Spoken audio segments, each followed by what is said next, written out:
দেশের নির্বাহী বিভাগ সম্পূর্ণ অন্যায়ভাবে রাজনৈতিক কনসিডারেশনে প্রায় 1200 মধ্যবিত্ত এবং নিম্ন মধ্যবিত্ত করে ছেলেরা যারা বিভিন্ন বিশ্ববিদ্যালয় থেকে লেখাপড়া শেষ করে 27 BCS উত্তীর্ণ হয়েছিল তাদেরকে বাদ দেওয়া হয়েছিল।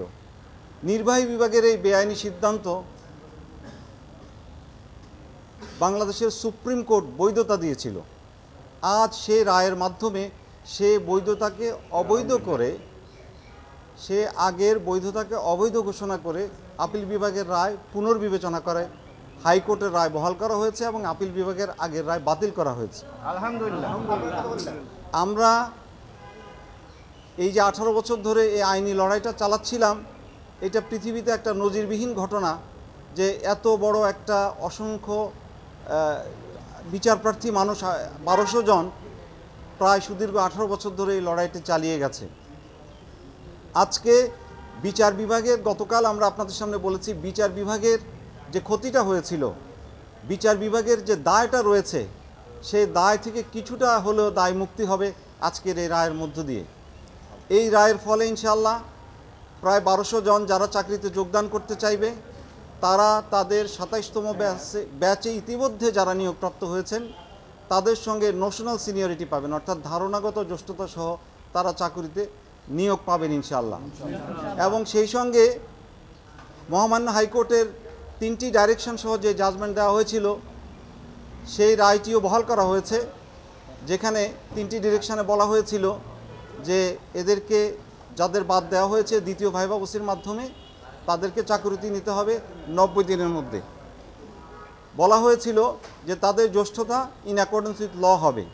বলা হয়েছিল যে ইতিমধ্যেই যারা 27 BCS-এর মাধ্যমে যোগদান করেছে তাদের জন্য চাকরির কোনো অসুবিধা না হয় সেটাও আইনানুগভাবে নির্বাহী বিভাগ দেখবে। তো আপনারা এই লড়াইয়ে আমাদের সঙ্গে ছিলেন, আমরা যারা আইনজীবী ছিলাম।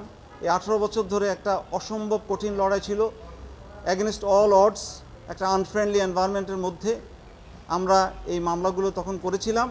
কিন্তু আজ এই রায়ের মধ্য দিয়ে যে ন্যায় বিচার প্রতিষ্ঠা হলো, দুটো জিনিস পরিষ্কার হলো।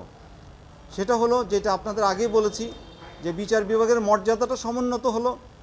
বিচার বিভাগ যে নির্বাহী বিভাগের হাতিয়ার হিসেবে ব্যবহৃত হয়ে পলিটিক্যাল কনসিডারেশনে এদেশের মানুষ হওয়া সত্ত্বেও ন্যায় বিচার থেকে এদেরকে বঞ্চিত করেছে, সে দায় থেকে বিচার বিভাগ মুক্ত হলো। আর দ্বিতীয় যেটা হলো ভবিষ্যতের জন্য একটা দ্বার উন্মোচিত হলো।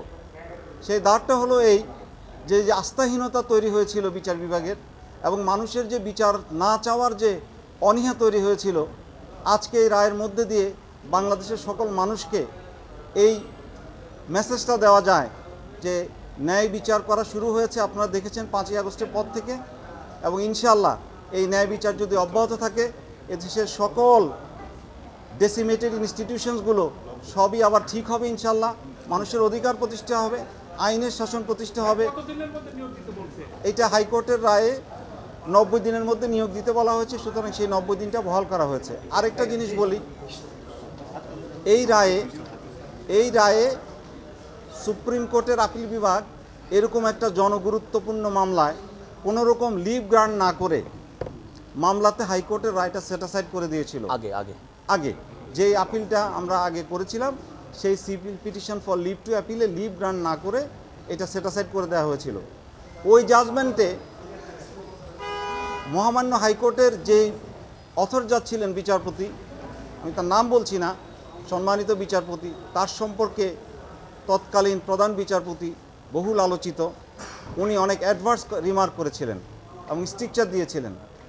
আজকে এই মামলা শুনানির পরে সেই স্ট্রিকচারগুলো আর থাকলো না এবং মাননীয় প্রধান বিচারপতি মহোদয় এটা কোর্টে একটা পজিটিভ ইতিবাচক আচরণের মধ্যে দিয়ে বলেছেন যে সেই স্ট্রিকচারের বিষয়টিও টেক কেয়ার করা হয়েছে। তো এখানে আজকে এই রায়ের মধ্য দিয়ে একটা দুটো জিনিস না, অনেকগুলো জিনিস পরিষ্কার হলো।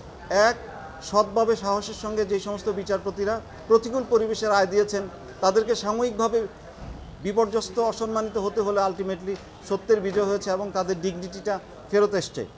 সেই সঙ্গে বাংলাদেশের এই সাধারণ গরিব মানুষের ছেলেরা যারা বিসিএস দেওয়ার স্বপ্ন নিয়ে বিশ্ববিদ্যালয়ে ভর্তি হয় তাদেরকে আর পলিটিক্যাল কনসিডারেশনে এইভাবে বাদ হইতে হবে না।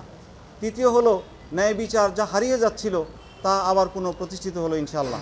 রাজনৈতিক বিবেচনায় ১/১১ সরকার একদম নিয়ম আইন উপেক্ষা করে তৎকালীন বিএনপির আমলে যোগ্যভাবে নির্বাচিত হওয়া সত্ত্বেও তাদেরকে বাদ দিয়েছে।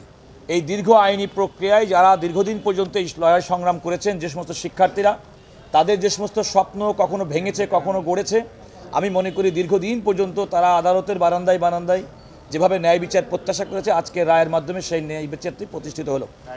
আরেকটি রায়টি হচ্ছে যে ইতিপূর্বে আপিল বিভাগ, যে কথা সালাউদ্দিন দোলন সাহেব বলেছেন, ইতিপূর্বে আপিল বিভাগ লিভ গ্রান্টিং ছাড়া হাইকোর্টের দেওয়া রায়, যে রায়টি এই 1137 জন বিসিএস উত্তীর্ণ প্রার্থীর পক্ষে ছিল, সেই রায়টি বাতিল করে লিভ গ্রান্টিং ছাড়া যে রায়টি ইতিপূর্বে আপিল বিভাগ দিয়েছিল, আজকে রায়ের মাধ্যমে সেই রায়টি বাতিল হলো। অর্থাৎ আপিল বিভাগ আজকে পূর্বের আপিল বিভাগের দেওয়া রায় বাতিল করলো এবং হাইকোর্ট বিভাগের যে রায়ে এই 1137 জন ব্যক্তির চাকরি ফিরিয়ে দেওয়ার ব্যাপারে নির্দেশনা ছিল, সেটি পুনরুজ্জীবিত হলো। অর্থাৎ আমাদেরকে মনে করতে হবে যে হাইকোর্ট বিভাগ যে রায়টি দিয়েছিল, সেই রায়টি হচ্ছে এই 27তম বিসিএসের উত্তীর্ণ পরীক্ষার্থীর 1137 জনের প্রযোজ্য হবে।